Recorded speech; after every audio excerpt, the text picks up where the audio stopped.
This news update is brought to you by... They ask us how we do it, how we outrun the world. They ask us, how does it feel to fly? How do we dive headfirst into the deep?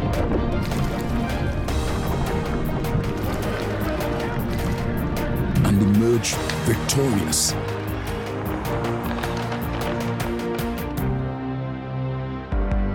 They ask us if we're afraid, if we're nervous, or if we ever feel lonely, so far away from home. But the truth is, home is always right here with us. Get ready to witness the magic of the Olympic Games like never before.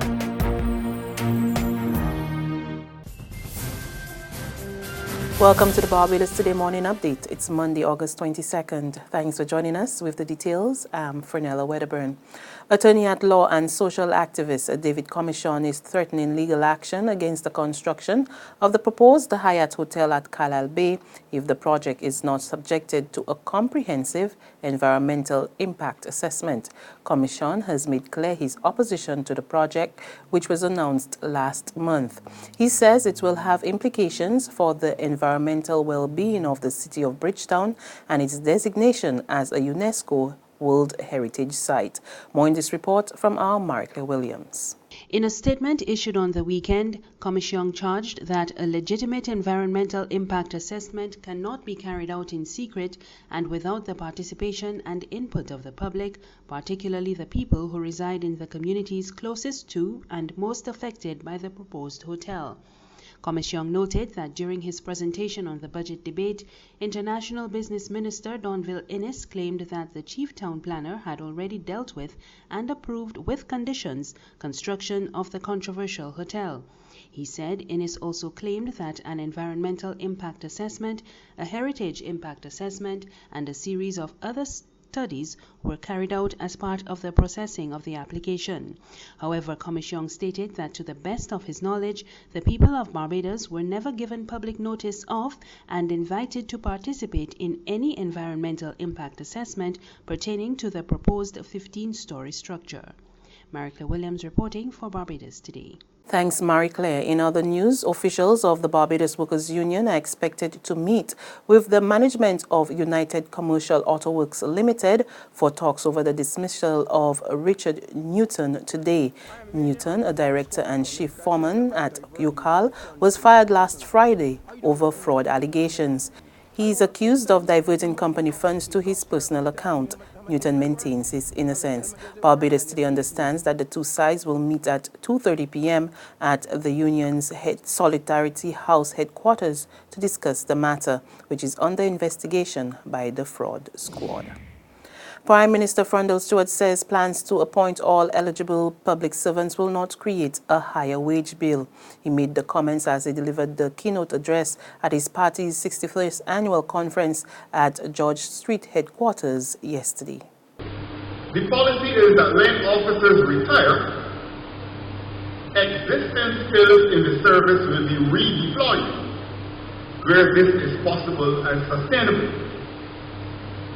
This process of redeployment will be accompanied by reorganization and rationalization of ministries and departments to maximize their efficiency.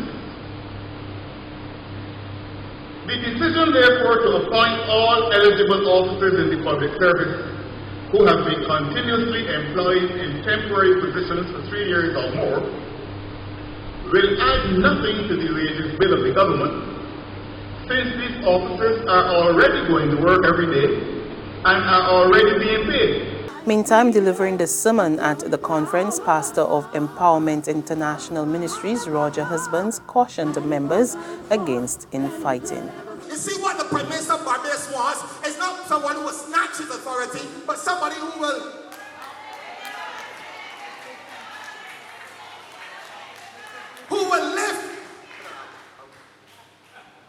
lift his hands when they get tired. Being the Prime Minister is not an easy task.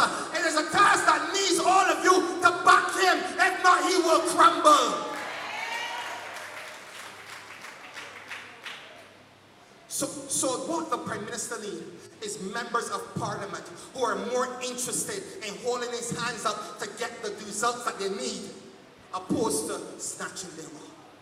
The Royal Barbados Police Force is mourning the loss of two of its own. Over the weekend, the force lost Police Constables Selwyn Payne, attached to the Bridgetown Division, and Steve Patrick, attached to the Northern Division.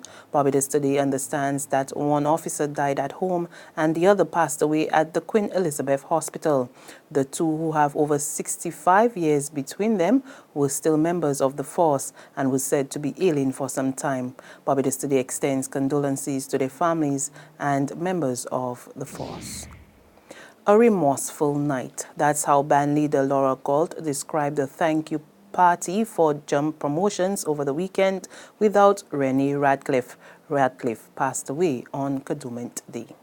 It's kind of a difficult night because, you know, it's sad, but it's also happy because we want to promote what she believed in. She loved crop over, she loved Kadooment, and a lot of her friends and all the jumpers have come out tonight to have a good time, even though it's a bit remorseful, but we're all looking to have a good time tonight, and we hope that we can hold back to next year to make sure that we portray what she always loved about crop over. There's regional and international news after this short break.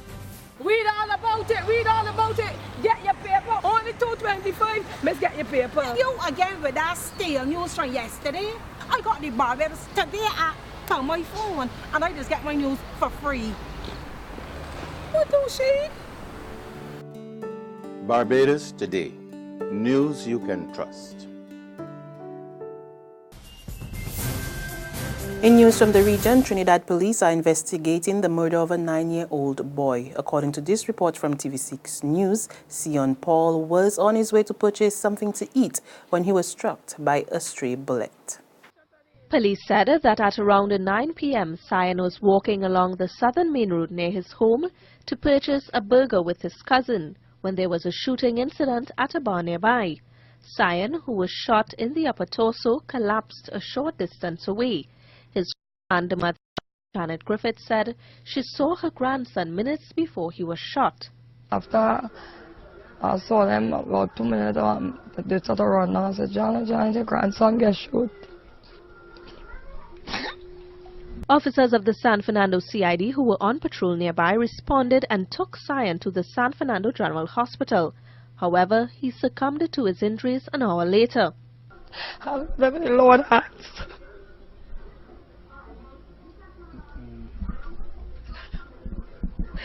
Why is that young boy? 9 years. On the international front, Turkish officials say a child carried out the suicide bombing that killed 51 people. Another 69 people were wounded, 17 of them critically. The bomber, who is believed to be between the ages of 12 and 14, targeted wedding guests as they dance in the street party. And we have to warn you that some of the images in this report from the BBC may be disturbing to some viewers. It was meant to be a moment of celebration. A wedding party in Gaziantep torn apart by a massive bomb. The guests, mainly Kurds, were outside when it hit. Dozens were killed, many more were injured. The government says the Islamic State group was the likely culprit. Our friends and neighbours were there. We're sad and in pain. The attack was an atrocity. We want to end these massacres. Ministers visited the wounded. Consoling victims of terror has become routine here. Turkey hit over the past year by a series of attacks by IS and PKK Kurdish militants. In a written statement, the Turkish president said there was no difference between IS, the PKK, and followers of the exiled cleric Fethullah Gülen, whom he blames for the attempted coup last month. Mr. Erdogan continued, "Our country and our nation have again only one message to those who attack us. You will not succeed." If this was an IS attack, it could be revenge for the loss of ground in Syria. And that's news, but for the very latest, visit our website, www.barbadostoday.bb. Also subscribe to our e-paper, our email updates, and like us on Facebook. We're also on Izumi Media and bus terminals or screenplay at supermarkets and gas stations near you, as well as channel 99 on Flow TV and Mix 96.9 FM. I'm Frenella Wedderburn. Do have a wonderful day.